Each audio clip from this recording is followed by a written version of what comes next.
a todas y a todos. Vamos a comenzar la sesión presencial de hoy. Comenzamos con Ana Bernal Triviño. Es doctora y licenciada en Periodismo y máster en Historia del Arte por la Universidad de Málaga. Es además profesora investigadora en la Universidad Oberta de Cataluña y periodista y columnista en Público, el periódico, y colabora además en las mañanas de la 1 de Televisión Española. Bueno, su interés en conocer formas de comunicar más próximas a la sociedad la ha llevado a que sus investigaciones como doctora se centren en el uso de las redes sociales en el periodismo móvil y en la ética. Como periodista, además, se ha centrado en la defensa de los derechos humanos y con especial atención en los derechos humanos de la mujer. Debido a sus artículos en los medios que he citado antes y también en La Marea, en El Español o en Ese Moda, la han reconocido como una de las periodistas que más ha contribuido en la revolución feminista. En 2017 expuso en el Congreso de los Diputados un informe sobre el tratamiento mediático que todas y todos os acordaréis del caso de Juana Rivas. Por su trabajo a favor de los derechos humanos y en defensa de los derechos de la mujer, ha recibido el Premio Solidaritat del Instituto de Drets, a ver si lo pronuncio bien, UMAS de Cataluña, el Premio de la Buena Prensa, el Premio de la Comunicación No Sexista de la Asociación de Dones Periodistas de Cataluña, el Premio Caleta de la Subdelegación de Gobierno de Málaga y yo creo que este es el último, el Premio Farola del Instituto Andaluz de la Mujer. También ha participado en el trabajo de base de los derechos de la mujer para el Plan de Derechos Humanos de Cataluña. Ha publicado Cómo informar e informarse sobre violencia machista, que os recomiendo especialmente, y el más reciente, que es este, no sé cómo le da la vida para todo, el No Manipuléis el feminismo, una defensa contra los bulos machistas, que también os recomiendo fervientemente. Hoy va a impartir la conferencia La información sobre la violencia de género y sus procesos, una cuestión de derechos y ética. Yo, si Ana, ¿te parece? Me voy a bajar para escucharte. Bueno, pues muy buenos días. Gracias por estar aquí. Y bueno, si alguien me conoce sabe que cuando me llamó Dunia y me propuso la conferencia, la verdad que es un tema que creo que a día de hoy nos estamos dando cuenta cada vez más, ¿no? La cantidad de bulos y de desinformación sobre la violencia machista, que porque al fin y al cabo esto es una batalla de poder y sobre todo quienes vivimos el periodismo desde dentro y quienes vivimos el periodismo comprometido estamos viendo cómo constantemente se está prostituyendo la propia profesión y cómo se le está dañando en su propia esencia. Me gustaría empezar reflexionando sobre lo que dice la propia Constitución, ya que estamos todo el día escuchando en boca de políticos que a ver quién se coloca la medalla por ser más constitucionalista. Bueno, pues creo que habría que leer un poquito la Constitución y ver qué es lo que nos dice. Desde el artículo 14, que dice que todos somos iguales ante la ley, independientemente, sin ningún tipo de discriminación, entre ellas por sexo, al artículo 20, que es el que más me interesa como periodista, en el que se recoge el derecho a la libertad de expresión y de la difusión de ideas, y en el punto D de ese artículo 20 dice que realmente no todo va a ser libertad de expresión, ni no todo va a ser libertad de información, porque el derecho es a comunicar y recibir libremente información veraz. Veraz. Insisto en la veracidad, porque eso es lo que distingue la información del buen periodista del que pretende pues, ensuciar todo este proceso de discurso y el propio relato. Y aparte, también esa libertad de expresión tiene un límite, que es el respeto a los derechos reconocidos en los preceptos de las leyes que lo desarrollen y especialmente el derecho al honor, a la intimidad, a la propia imagen y a la protección de la juventud y de la infancia, que no vemos últimamente que se respete mucho porque bueno, se ha considerado ya al final la profesión del periodismo como una profesión en la que todo vale. Por eso yo creo que más que nunca hay que reivindicar pues, el concepto de una comunicación feminista, porque si realmente tenemos que cumplir ese derecho de la igualdad en la que no existe una diferencia entre sexos, Por lo tanto, si no hacemos una comunicación feminista que incluya a las mujeres, que incluya sus relatos, sus vivencias, sus experiencias, estamos marginando a la mitad del mundo. Y aparte, deja de ser, por lo tanto, también una comunicación democrática y representativa. Y eso no es periodismo. Quería compartir aquí una serie de frases para que las guardéis y, sobre todo, para incitar a que reflexionéis sobre el alcance de ella. El periodismo es una profesión de compromiso con los derechos humanos. El periodismo es una profesión que debe de cumplir una función social, como insiste tantas veces Chomsky, que es uno de los grandes teóricos de esta defensa. La propia UNESCO dice que ya garantizar que la sociedad de la información se base en el principio del respeto mutuo y en el cumplimiento de los derechos humanos es uno de los mayores desafíos éticos del siglo XXI.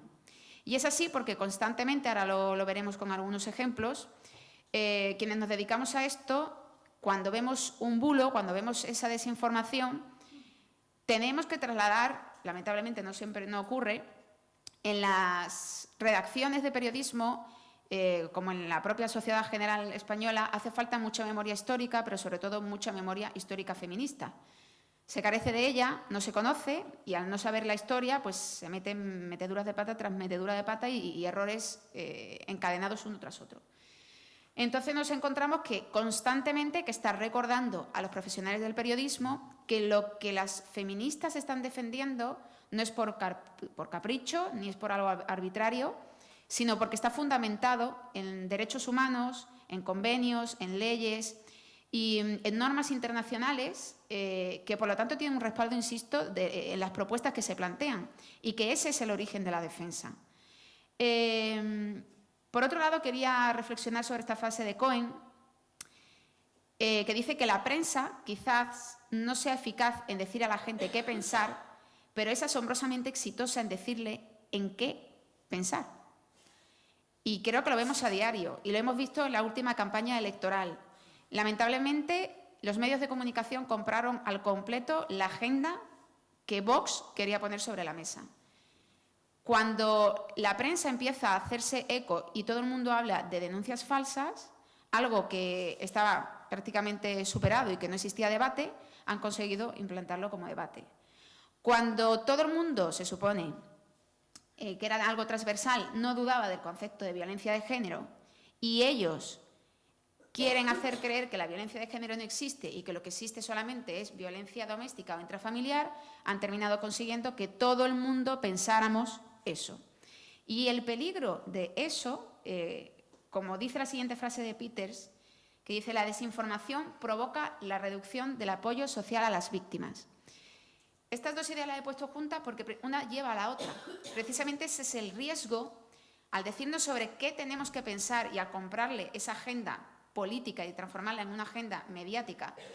Se supone que el periodista tiene que tener la capacidad necesaria para discernir qué es noticia y qué no, qué es lo importante y qué no, y a qué le dedicamos el tiempo. Mientras le hemos estado dedicando tiempo a debates de si existe o no la violencia de género, las mujeres maltratadas han seguido en sus casas, las compañeras que están en prostíbulo han seguido en su prostíbulo sometidas, y tantas víctimas han sentido que su verdadero debate, o sea, el que necesitamos para recuperarla y para insertarla en la sociedad y para que se fortalezcan y salgan de esa espiral de violencia de género, se ha visto ese discurso marginado por algo conceptual que ya teníamos absolutamente superado. Y ese es el riesgo. La línea es tan débil que anteriormente la gente, de forma pública, ya habíamos llegado a un punto en el que no cuestionaba de forma abierta que existía la violencia de género. Si acaso, pues en círculos más reducidos.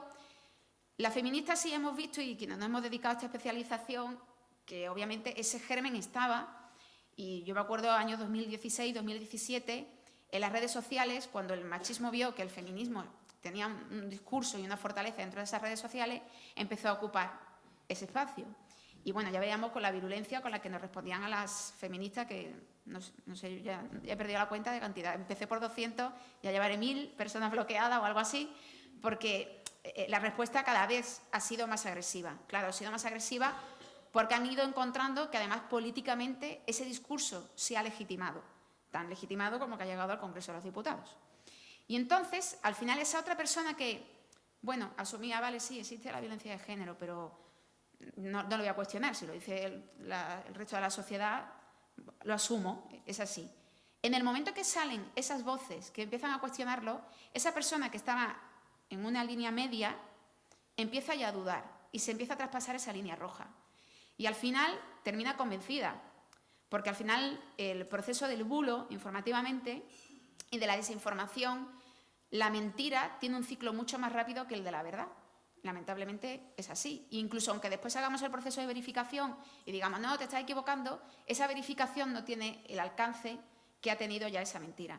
Incluso viendo el método de filtración, ¿no?, a través de redes sociales, y todavía algo más peligroso que las redes sociales para mí es el WhatsApp, porque por lo menos en las redes sociales te puedes encontrar otros tweets que contrarresten ese discurso. Pero mi padre, mi madre, que reciben los mensajes de WhatsApp, salvo que vengan a mí y me lo manden y me digan, Ana, ¿esto qué es?, el discurso se queda ahí. Y eso se queda dentro del núcleo familiar. Y ya empiezan, pues eso, ¿no? Las personas que antes habían aceptado la norma porque por ley era así y con el tiempo habían asumido más o menos esa idea, empiezan ya a cuestionarla y además se sienten con valor de cuestionarla porque saben que tienen ese respaldo político atrás. Y el peligro es ese, que al final reducimos el apoyo social de las víctimas, porque si al final hacemos creer que la violencia de género no existe, si al final hacemos creer que las denuncias falsas son tantas, una mujer de ese entorno familiar que empieza a asumir esas ideas y pida ayuda porque esté siendo maltratada, primero demos suerte si se considera maltratada. Porque entonces, como estamos empezando a reducir ese apoyo social a las víctimas, ella empezará a negar que está sufriendo violencia de género. Y ahora después que una vez que pida ayuda, ese entorno que se está convenciendo de la idea de contraria, ¿la va a ayudar? ¿La va a salvar? Yo creo que no. Porque además esa mujer va a decir, si voy a denunciar, es muy probable que me digan que me estoy inventando la denuncia y no me van a creer. Y yo, ¿cómo digo que existe violencia de género? Si esto es igual que si fuera la violencia doméstica. O sea, se encuentra sin armas y sin conceptos para poder defenderse. Y ese es el gran peligro de toda esta batalla de información que se está produciendo. También quería añadir esta otra frase de Adrian Rich, que habla de que la objetividad es el nombre que se da en la sociedad patriarcal a la subjetividad masculina. Y me parece una reflexión brillante.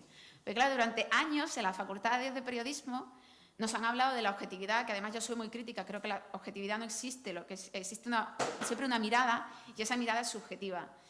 Y por lo tanto, Adrian Rich lo que nos traslada es que, claro, al igual que todas las disciplinas que han tenido un alto componente de mirada masculina, en el periodismo ha sido igual. En mi facultad nunca me hablaron de derechos de la mujer.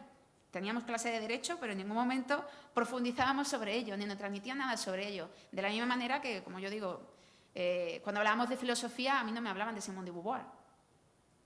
Bueno, pues claro, eso también ha terminado por construir el mundo y ha terminado por construir el relato periodístico, marginando la voz de la mujer como autoridad y marginando, por lo tanto, las experiencias que esas mujeres habían vivido y que teníamos que haber contemplado. Y por otro lado, esta reflexión de Nuria Varela, para ver, ¿no?, el alcance que tiene esta profesión, que bueno, muchas veces la gente tiende a relativizarla, pero bueno, ni mucho menos, ¿no? Como dice aquí Nuria, el poder de un grupo sobre otro se constituye no solo por la fuerza, sino por un discurso compartido y aceptado socialmente. Eso que hablábamos antes de esa línea roja, ¿no? Un discurso donde el grupo dominante tiene un poder de legitimación sobre las ideas que consolidan su propio poder. Creo que, bueno, la reflexión de Nuria lo dice todo. Por eso cuando muchas veces me han llamado, conforme en esta campaña electoral iba avanzando la ultraderecha, me llamaban de medios de comunicación para hacerme entrevistas y me preguntaban, bueno, pero al fin y al cabo, ¿qué es lo que han conseguido? Porque tienen los escaños, pero todavía no han podido hacer nada. Yo decía, ¿te parece poco que se han hecho con el relato y con el discurso? Es que si no, no llegan ahí. Se han hecho con la agenda de los medios de comunicación, se han hecho con el relato, han impuesto sus temas de debate. Eso ya es poder. Porque, bueno, existe una violencia psicológica que también se está ejerciendo a través del propio lenguaje como herramienta de poder.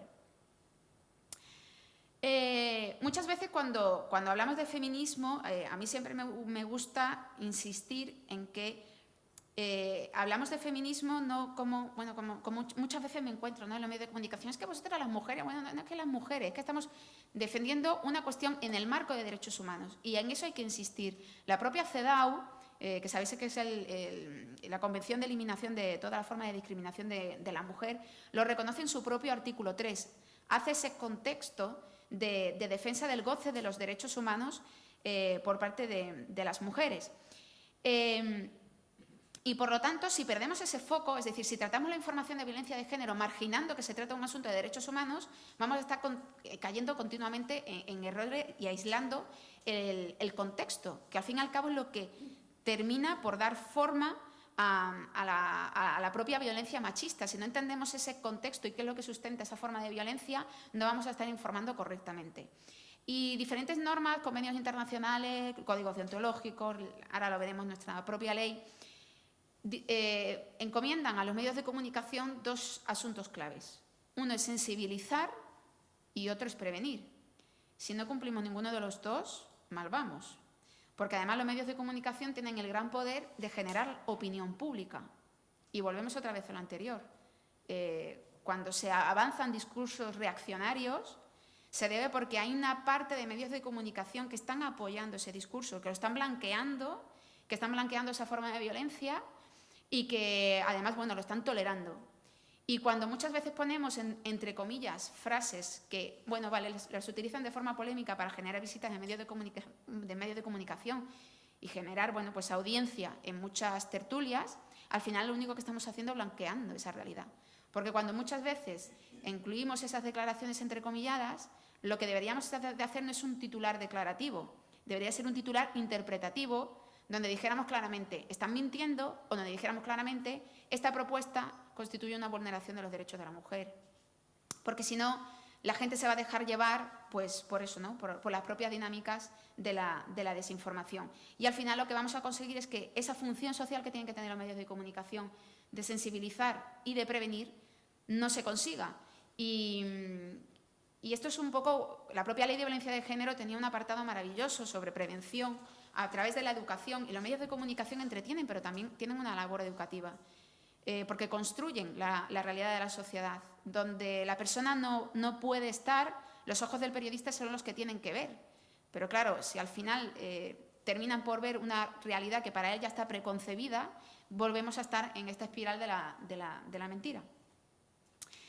Yo siempre he defendido que ¿qué ocurre? Que si no hacemos esa labor de forma adecuada, hablamos muchas veces de diferentes tipos de violencia, ¿no?, de violencia sexual, de violencia judicial, y yo insisto mucho en el concepto de violencia mediática, porque cuando aislamos ese contexto, cuando hacemos creer que un asesinato es aislado y no depende de un sistema, al final lo que estamos haciendo es una vulneración de las víctimas, de sus propios derechos y de su propia condición.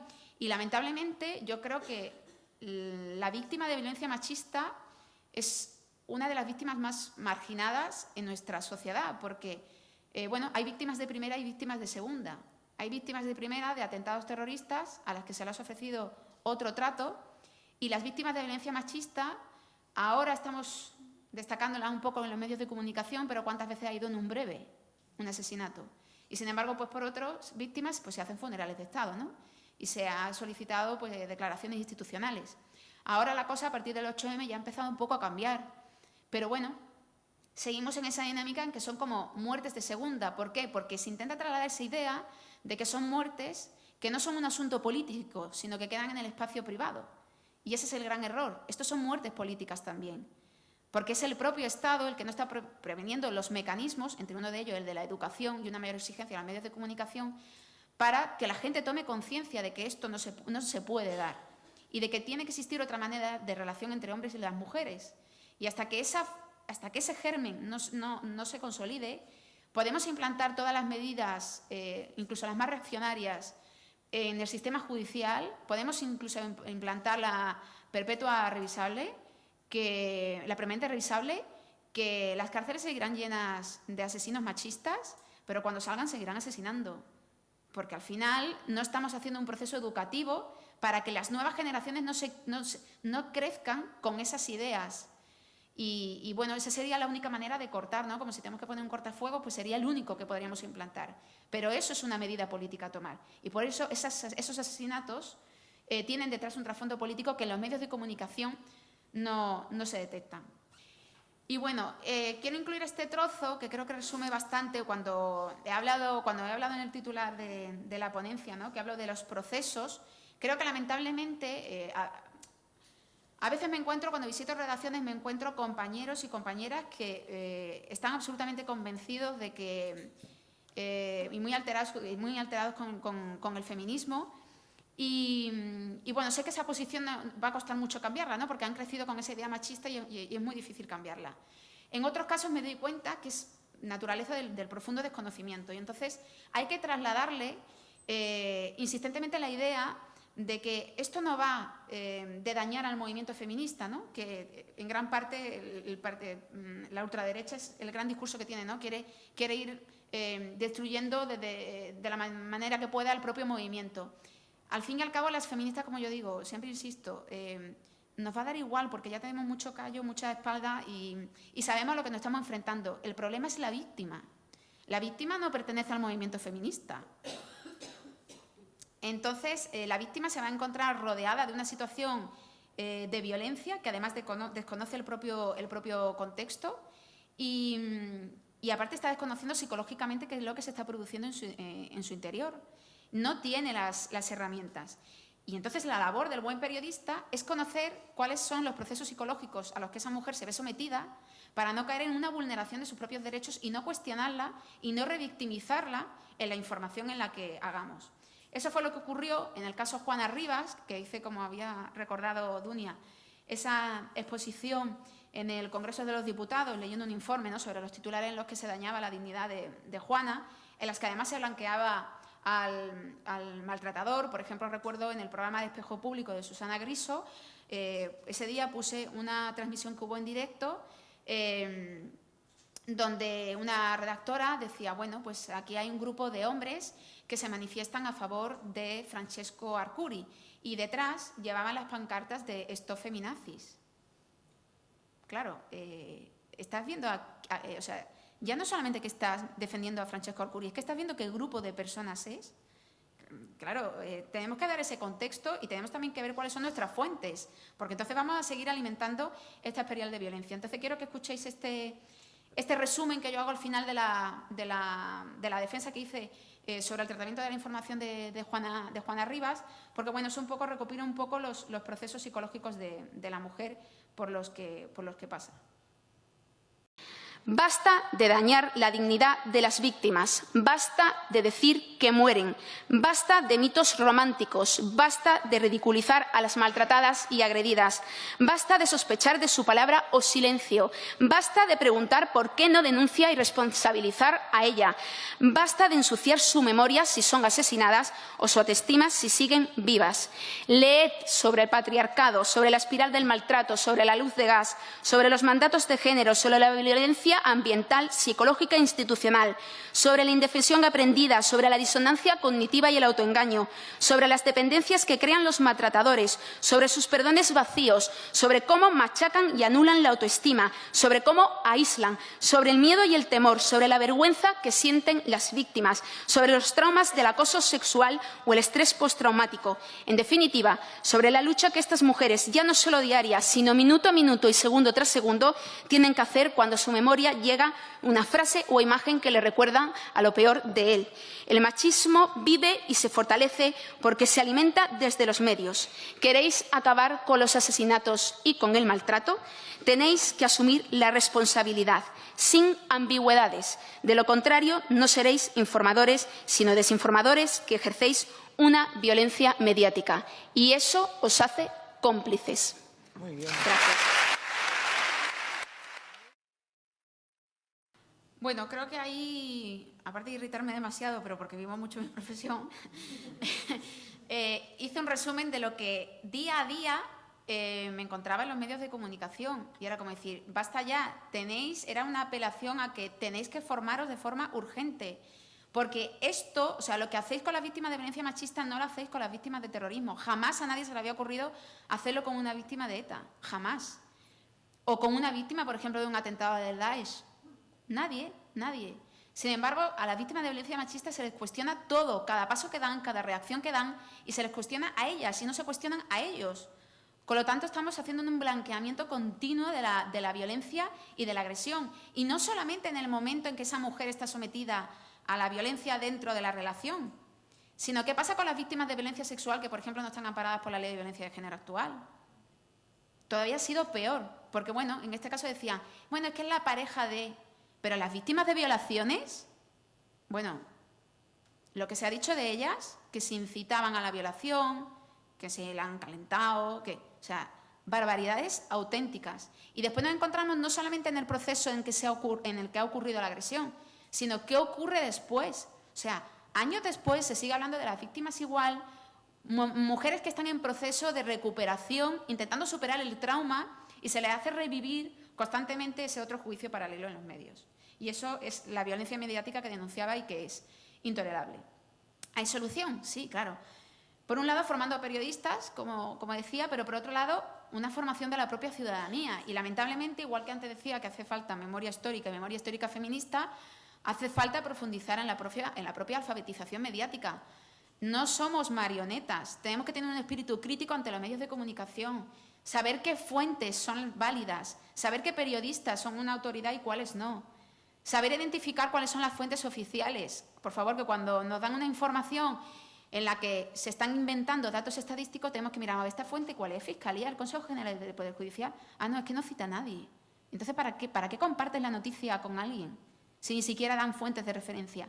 Eso también depende de la propia ciudadanía. Saber discernir entre quién informa bien y quién no. No todo va a ser culpa del periodista. De la misma manera que uno sabe perfectamente qué médico te atiende bien y cuál no. Y el que te atiende mal, al que no vuelves a visitarlo. Pues esto debería de ser igual. Debería ser un espaldarazo a los medios de comunicación que no hacen bien este tipo de información. Bueno, el tema de tener los conceptos claros, supongo que esto en las clases lo habréis más que visto. La diferencia entre violencia doméstica, violencia de género entendida en el marco actual de la ley de 2004 y que esperemos que a partir de ahora y asumiendo el propio convenio de Estambul, pues ampliemos, ¿no?, de garantías y de protección a todas las víctimas, independientemente de que sean parejas o exparejas. En el tema de la violencia doméstica es muy peculiar porque, bueno, cuando se ponen también en plan muy gallito algunos políticos intentando destacar la violencia doméstica para incluir los asesinatos de mujeres hacia los hombres, que claro, este es otro de los grandes bulos. El feminismo nunca ha dicho que las mujeres sean seres de luz ni ángeles. Claro que hay mujeres asesinas, pero aquí estamos hablando de un proceso estructural y de una justificación histórica y de violencia sistémica. Y esa es la gran diferencia entre una y la otra, no porque lo digamos nosotros, sino porque está amparado por la propia UNESCO y los propios derechos humanos. Pero cuando encima hablan de violencia doméstica, lo hacen desde la propia ignorancia, porque es que además las principales víctimas de violencia doméstica siguen siendo también las mujeres en las estadísticas oficiales. Y esa es otra realidad a contemplar. Aún así, esta es mi pantalla favorita, ¿no?, porque a pesar de todo este contexto y justificar, siguen diciendo, pero bueno, pero es que son exageraciones, ¿no?, que ¿dónde está el patriarcado? Bueno, pues en la información, el patriarcado se esconde muchas veces pues, entre líneas, en fotografías y, cómo no, en los titulares. Y para aquellos que critican el feminismo radical como si fuera un grupo, ¿no?, de esas mujeres que van con pasamontañas quemando contenedores, habría que hacerle, como falta memoria histórica feminista, habría que hacerle entender que el feminismo radical, y por eso lo soy y por eso lo defiendo, es el que convirtió que lo personal era político. Y es el que, a día de hoy, todo lo que nos sigue ocurriendo fueron los temas que pusieron las feministas radicales sobre la mesa. A día de hoy estamos debatiendo sobre las violaciones, que fueron las primeras que lo expusieron de forma abierta. Bueno, estamos hablando de violaciones grupales, estamos hablando de la pornografía y de cómo educa la pornografía, estamos hablando de la prostitución, y fueron las que empezaron a hablar en esos grupos, ¿no?, que hacían de terapias sobre la propia violencia que sufrían dentro de sus parejas. Y por lo tanto, intentar entender el feminismo sin contemplar el feminismo radical es prescindir de el mayor momento en el que se conceptualiza el feminismo tal y como lo entendemos hasta ahora desde el propio concepto del patriarcado. Y claro, esto viene un poco más en la línea de que al machismo pues siempre le interesa diferenciar entre mujeres buenas y malas. Y por eso empiezan a diferenciar entre un feminismo, como digo, bueno y malo. Eso también lleva a que actualmente, claro, como cada etapa ha tenido su momento y sus reivindicaciones, por ejemplo, el feminismo ilustrado pues era la defensa de los derechos civiles, incorporar que esos derechos que tenían los hombres también fueran de las mujeres. Pero claro, es que si nos ponemos en la piel de los hombres de aquella época, para ellos ese discurso era radical. Claro, a día de hoy, dice, ¿cómo no te voy a dejar yo el derecho al voto? Pues claro que te lo dejo. Ya, pero es que cuando lo planteó Clara Campoamor no hace mucho, ¿cómo fue? Fue una batalla contra los hombres más cavernícolas del mundo y era un discurso absolutamente radical.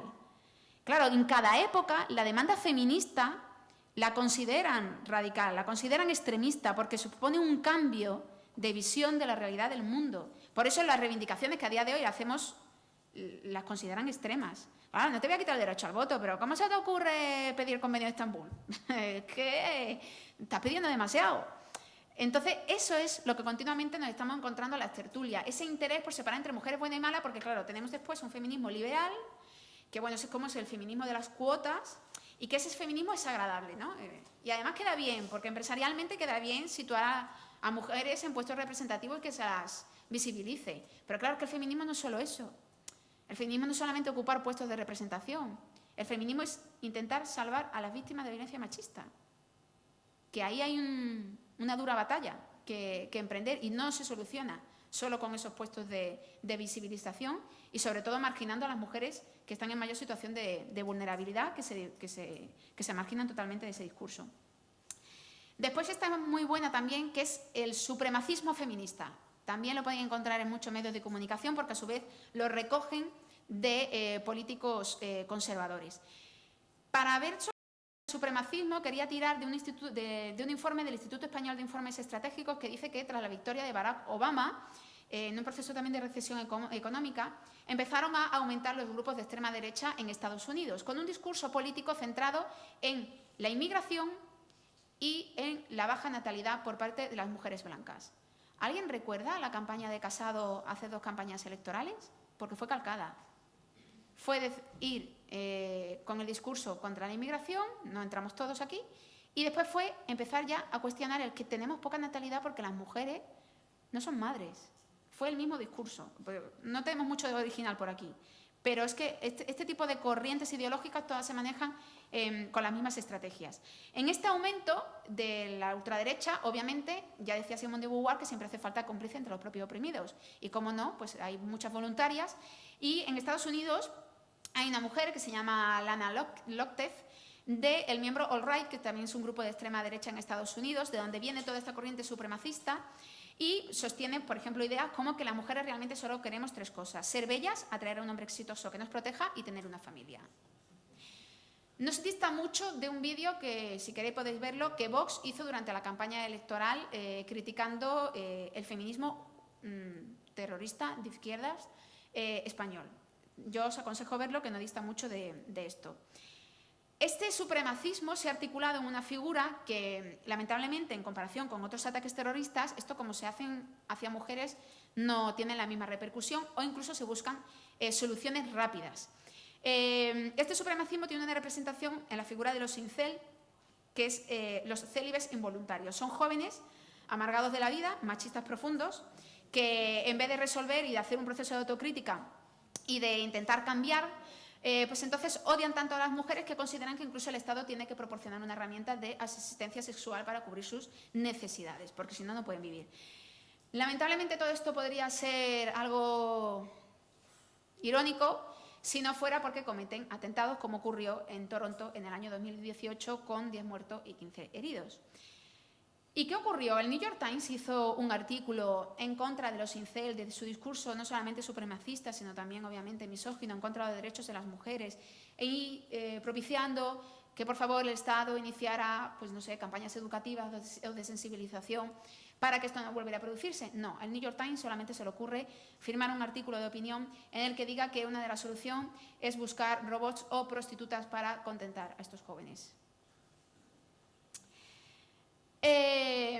Por lo tanto, bueno, creo que queda claro que el supremacismo no es algo que nace del movimiento feminista, sino que surge en un contexto bastante machista, y que ese discurso se alimenta y que, bueno, pues al final lo estamos viendo aquí en nuestra propia ultraderecha europea y en la española. La gran frase de, bueno, aquí tenéis el fantástico Que Diario, no somos feministas, son feminazis. Las feminazis desprestigian el feminismo. Esto es lo que he dicho de las feministas buenas y las feministas malas. Las malas somos las feminazis.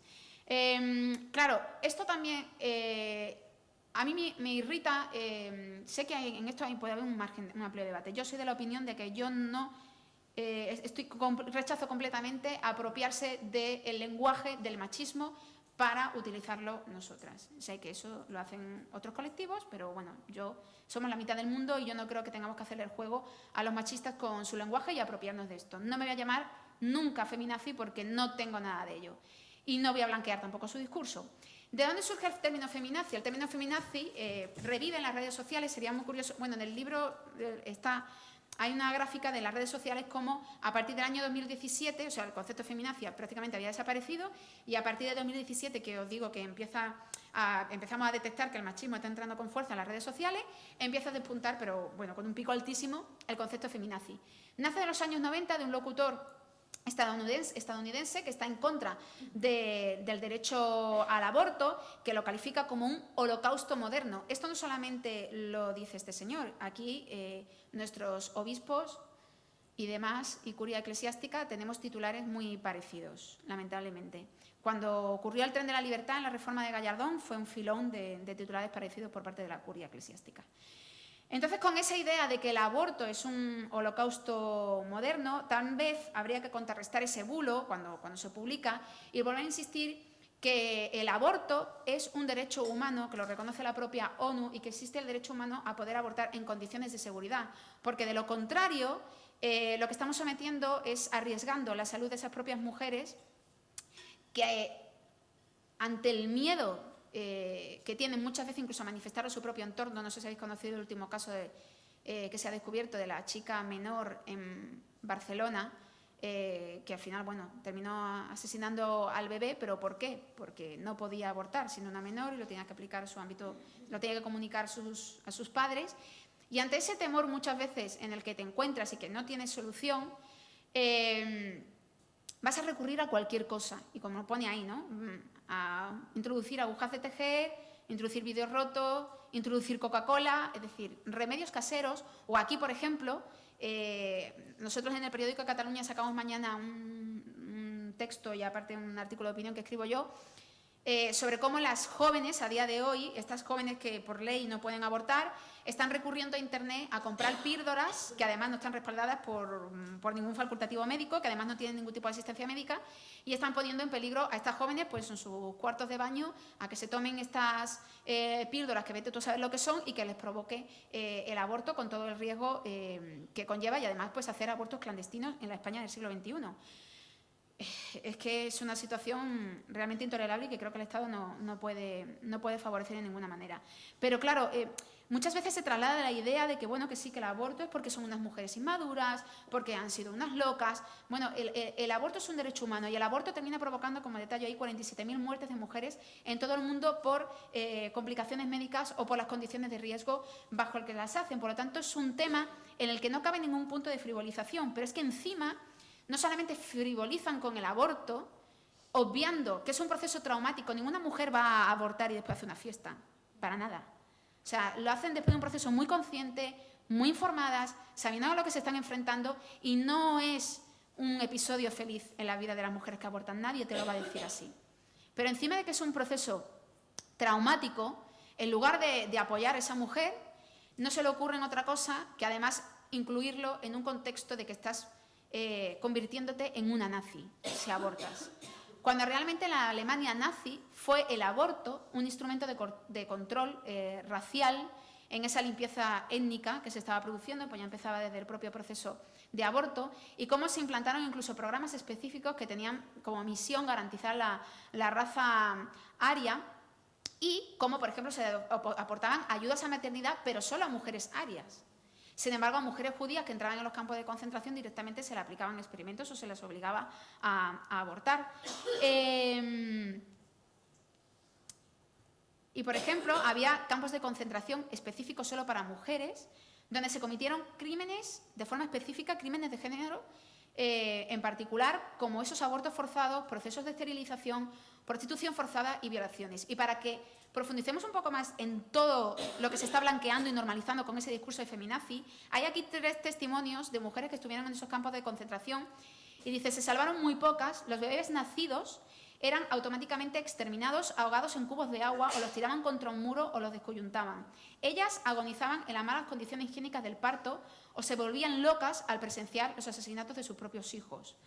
Los nazis hicieron firmar un papel a mi madre para que nos dieran a las gemelas para investigaciones médicas con Mengele.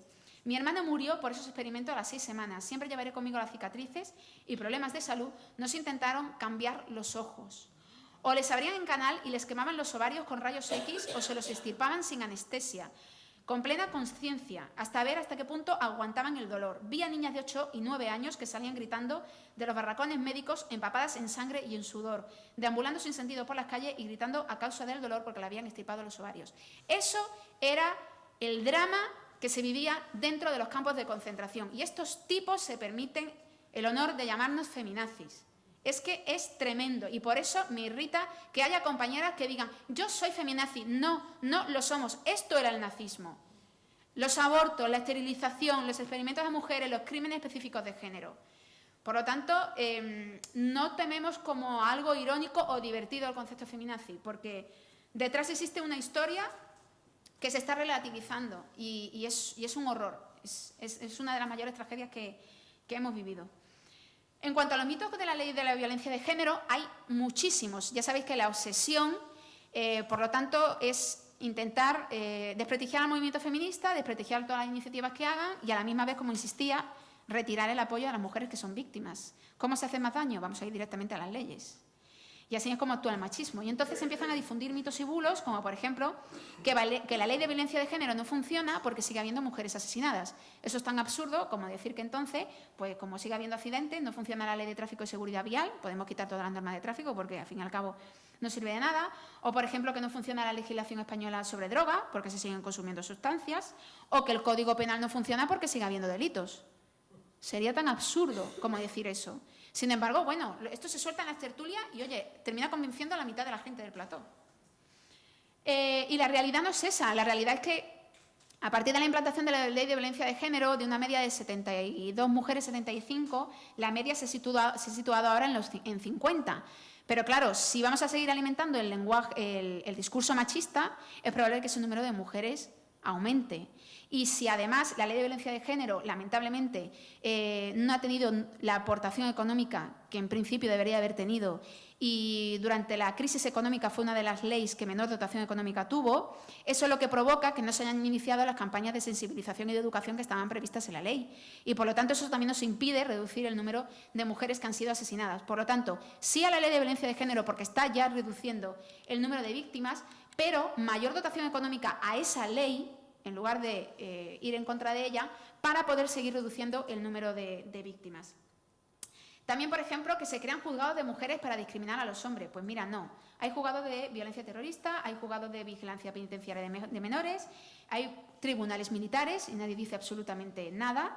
Y, de hecho, los juzgados de violencia de género se crean porque son situaciones en las que confluyen competencias de derecho penal y civil. Es decir, estamos seguramente juzgando un delito de una agresión física, por ejemplo, pero a la misma vez se está iniciando a lo mejor un proceso de divorcio o de evaluación de custodia de menores o de hijos que pueda haber en el matrimonio. Y por lo tanto, la misión, ¿no?, de ese juzgado para que no fueran pues separados esos casos. También, otro mito, la ley de violencia de género criminaliza a los hombres. Esta es la favorita, ¿no? Porque, claro, en ningún momento la ley de violencia de género dice que todos los hombres son maltratadores. Es curioso porque se sienten ofendidos por la ley y entonces es cuando te despierta la alarma. Porque dice, ¿por qué te das por aludido? Si no eres un maltratador, te debería dar igual, ¿no? Esta ley debería solamente irritar a los maltratadores, pero no al resto de los hombres. Es como si yo me siento ofendida por la ley del menor. Y digo, es que todos los adultos somos malos. No, a nadie se le ha ocurrido decirlo, porque se supone que la ley es para proteger a esos menores cuyos adultos se comportan de forma irresponsable y agresiva. O, por ejemplo, si cualquier medida que se toma en contra de la xenofobia, yo dijera que va en contra de los hombres blancos. Eso sería la mayor absurdez del mundo y, sin embargo, en este tipo de debates sí que se tolera. O, por ejemplo, que crear leyes específicas para las mujeres discrimina a los hombres. Pues mira, no, en el Convenio de Estambul ya se recoge que las medidas específicas necesarias para prevenir y proteger a las mujeres contra la violencia por razones de género no se consideran discriminatorias. Y además eso también está recogido en la propia Ley de Igualdad, porque si no, no tenemos manera de corregir ese proceso de desigualdad histórica en el que nos encontramos. Este es otro de los grandes mitos, uno de los grandes comodines del público, de los machistas, como yo digo, es que ella habla y me detienen y me meten en el calabozo fijo. Bueno, pues habría que empezar por decir que la detención preventiva, que la prisión preventiva o que el testimonio de una víctima o cualquier medida cautelar, que como su nombre indica, cautelar, son provisionales, no son solo para los casos de violencia de género, suceden con cualquier otro delito. Que esa detención preventiva está amparada por la Constitución española, esos que se colocan la medalla del constitucionalismo deberían de saberlo, y que además existe un plazo de detención máximo de 72 horas. Que además no tenemos por qué confundir la prisión preventiva, que la prisión preventiva ya no es una condena, no es un castigo que ya se haya impuesto, sino una medida cautelar, insisto, como cualquier otro delito, no solamente los de violencia de género. Y que la prisión preventiva, en caso de que se dé, pues nunca la hace un policía, que es otra, la tiene que dictaminar un juez o una jueza. Y que además está basada en una serie de requisitos que son la ley de enjuiciamiento criminal. Y aparte, nuestro sistema democrático es hipergarantista. Tan garantista que, bueno, hay momentos en los que, yo lo sé, porque me lo han dicho, juezas de violencia de género me han dicho, estoy absolutamente convencida de que es un maltratador, pero como no tengo las pruebas suficientes, tengo que dejarlo libre. Y esos, como ese caso, se dan un montón. Y aparte, obviamente, el sistema democrático es tan garantista, existe el proceso de habeas corpus, que cualquier persona puede solicitar si considera que su detención no es lícita, y ni desaparece la presunción de inocencia, ni desaparece el habeas corpus, ni te meten en el calabozo directamente. El que está condenado por violencia machista porque ha cometido un delito, pero no por la palabra que ha dicho su mujer directamente y punto. Eso es imposible porque existe un proceso judicial con todas las garantías. Y si no, pues que digan que ha prevaricado y ya está, a ver si tienen esa valentía. Después, otro gran mito, que las mujeres denuncian porque le dan una paguita. Lamentablemente, como yo siempre digo, ni las mujeres de violencia machista ni las compañeras que son del movimiento feminista, ninguna de ellas sale en la lista Forbes de las mujeres con más dinero del mundo. Porque realmente, si esto le llamamos paguita, bueno, sí, es paguita porque es una paguita de vergüenza, pero no realmente porque sea un dinero con el que estas mujeres puedan sobrevivir. Pero vamos a ir un poco más allá, vamos a recurrir a fuentes oficiales. Si nos vamos a la web del Servicio Público de Empleo, detalla que tanto las mujeres afectadas por violencia de género como mujeres y hombres afectados por violencia doméstica pueden solicitar la suspensión temporal de la relación laboral de su puesto de trabajo.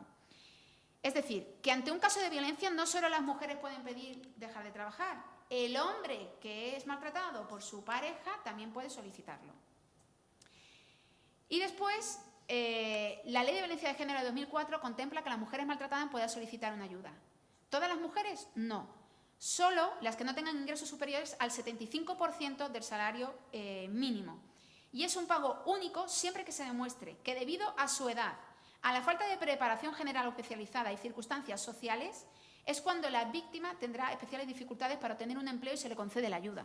Por lo tanto, es falso eso de que toda mujer que sufre violencia de género denuncia de forma arbitraria porque quiere cobrar un dinero extra. Falso. También las víctimas tienen derecho a solicitar el RAI. No porque, o sea, el RAI lo podemos solicitar las personas desempleadas también, que es la renta activa de inserción. Como cualquier persona que está en proceso de paro, sea maltratada o no. Y el artículo 35 del Estatuto de la Víctima del Delito dice: quien haya puesto una denuncia falsa y haya cobrado ayudas tendrá que devolverlas con una penalización del 50%.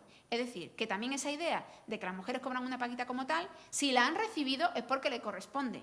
Porque si ya fuera una denuncia falsa, entonces al final el propio sistema prevé mecanismos de sanción. Es decir, que esto no es una barra libre, como quieren hacer entender. Otra gran idea en contra de la violencia de género, que los suicidios masculinos han disparado, que los suicidios masculinos se han disparado a raíz de la ley de violencia de género.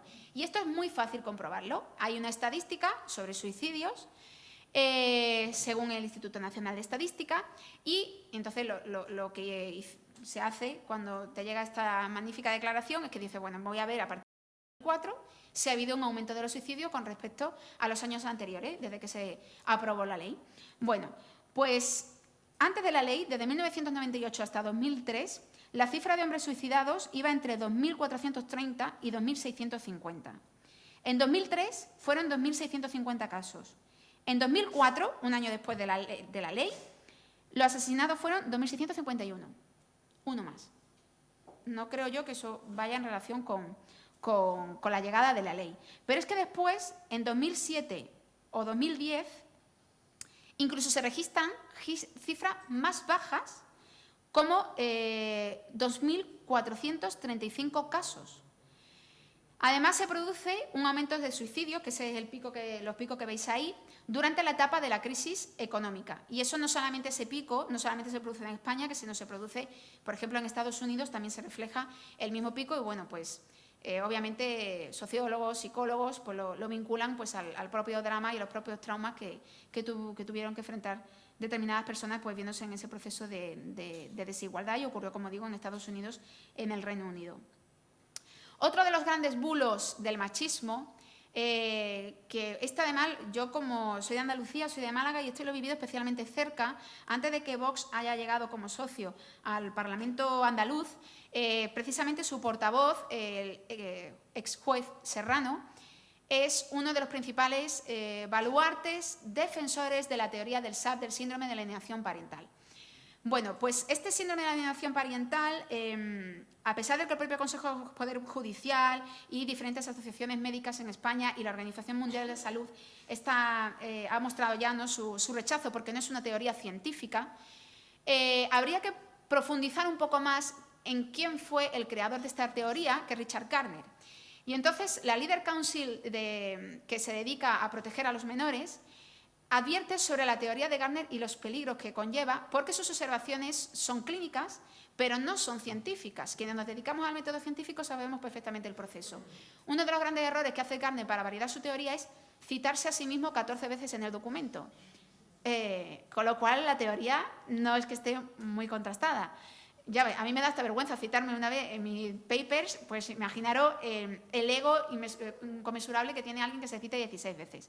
Bueno, pero es que aparte la teoría de Gardner recoge en sus textos y en sus declaraciones como estas, no solamente sobre la mujer, sino también sobre los menores. Se considera que el niño abusado sexualmente es la víctima, aunque el niño puede iniciar encuentros sexuales seduciendo al adulto. Más de Gardner, la sociedad es excesivamente moralista y punitiva con la pedofilia. Más de este señor, el sexo entre adultos y niños no tiene por qué ser malo.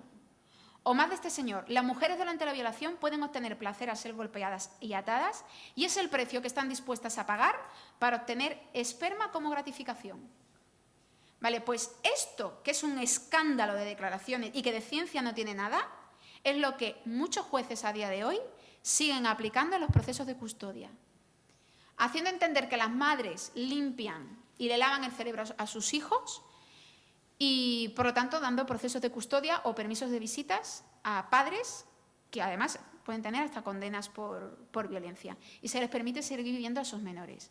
Y, claro, en el momento en que tú dices al menor, es que te lo está inventando porque tu madre te ha comido la cabeza, le estás quitando al menor la única defensa que tiene. Y estamos vulnerando la seguridad de esos propios menores, que además los propios derechos humanos nos obligan al reconocimiento. Sin embargo, como hay jueces y también psicólogos, lamentablemente, de puntos de encuentro, que cada vez me llegan más casos, en los que en lugar de iniciar un proceso en el que se escucha al menor y se intenta indagar verdaderamente en las causas en las que ese menor rechaza la figura paterna, directamente aplican el SAP. Y el SAP está volviendo a recobrar fuerza por parte de ese discurso de la ultraderecha. Ya digo que el juez Serrano es uno de sus grandes defensores. Después tenemos otro amplio bloque de mitos sobre el de la violencia sexual. En esto la sentencia de la manada fue Es absolutamente paradigmática. Uno de los grandes mitos de la violencia sexual es que la mujer que no quiere ser violada va a oponer siempre resistencia. Y eso es absolutamente falso. Dentro de la sentencia de la Manada hay unos párrafos maravillosos que lamentablemente el juez Ricardo no llegó a leer, supongo yo, o no lo entiendo, porque explican perfectamente que una mujer ante un proceso de violación puede reaccionar de dos formas y una de ellas es en un proceso de parálisis o de shock. Y leo textualmente lo que dice la sentencia en la página 75. La reacción de la víctima tiene que ver más con la actuación instintiva que racional. Así, frente a una situación en la que la persona siente que su vida corre peligro, se obvia la actuación de pensamiento racional del cerebro superior en la que ponderan las diversas posibilidades y se actúa con el cerebro primitivo donde está el sistema límbico. Aparte, otro de los mitos es que dice que si la mujer es sometida, su cuerpo no puede estar relajado y eso es otra gran falsedad. Dentro de esa misma página, de la página 75, se explica que la mujer puede reaccionar o bien tensionando todo su cuerpo, o bien en un proceso de relajación porque su mente activa un proceso de disociación. Por lo tanto, mente y cuerpo se disocian y es el cuerpo el que se somete a ese proceso de relajación de forma totalmente involuntaria por parte de la mujer. Es un mecanismo psicológico que se activa. Y de hecho, por eso los forenses en la sentencia de la Manada reconocían que la mujer puede reaccionar o bien en una situación de defensa o de lucha o bien de forma pasiva, ya sea con rigidez o con relajación. Y este es el tercer mito, que si es violada tiene que haber lesiones vaginales sí o sí. Y si no, pues es que no ha sido violada porque ha sido una relación consentida. Eso también es falso porque justo por ese proceso de disociación, en la sentencia también se señalaba que la ausencia de consentimiento es compatible con la inexistencia de lesiones y que, de hecho, en torno a un 30 y un 50% de los casos, por ese instinto propio de sobrevivir, la víctima puede incluso reaccionar con un acercamiento o cierta amistad con el agresor para evitar males mayores y que el acto concluya cuanto antes. Es decir, el proceso psicológico que sufre una víctima de violencia sexual tiene cosas en común con el de la víctima de violencia de género, pero también tiene un proceso peculiar ante esa situación de agresión que sucede. Y estos son otro de los grandes mitos que siempre reviven en los medios de comunicación, también amparados por políticos, porque recordemos a Cayetana Álvarez de Toledo en un debate diciendo que si es que las mujeres decimos sí hasta el final. Eso es absolutamente no comprender nada. Y a mí uno de los grandes autores periodísticos, que es Kapuscinski, dice esta frase que creo que es lo que a día de hoy estamos viviendo y os la dejo aquí para la reflexión, que dice que el deber de un periodista es informar de manera que ayude a la humanidad y no fomentando el odio o la arrogancia para aumentar el conocimiento del otro y el respeto. Creo que a día de hoy esta frase es clave porque estamos asistiendo más a lo primero que a lo segundo. Y por lo tanto, en ese ejercicio de militancia informativa, cada vez que escuchemos algo que nos haga dudar, tenemos que preguntarnos, ¿este periodista está fomentando el respeto hacia las mujeres o el conocimiento sobre los derechos de la mujer? ¿O le voy a comprar un mensaje de odio y de arrogancia? Creo que esa es una de las claves para que no nos comamos tantos bulos y tanta desinformación a día de hoy. Pues nada más, muchas gracias.